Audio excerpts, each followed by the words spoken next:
is activating the Houston Emergency Alert System at the request of the National Weather Service and LEC, issuing a flash flood warning for Harris County, Central Liberty County, southeastern Montgomery County until 11 a.m. this morning for heavy rain, flash floods, including areas of Tomball, Northern Liberty, Cleveland, Dayton, Kingwood, Spring, Woodlands, Oak Ridge North, Shenandoah, Splendora, Patton Village, Roman Forest, Wood Ranch, Ames, Dezetta, Hardin, Plum Grove, Kennebec, Cleveland, and Woodblock.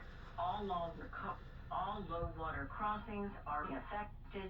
Again, a flash flood warning issued by the National Weather Service in the city for Harris County, Central Liberty County, and Montgomery County until 11 p.m. this morning. This concludes activation of the Houston area system.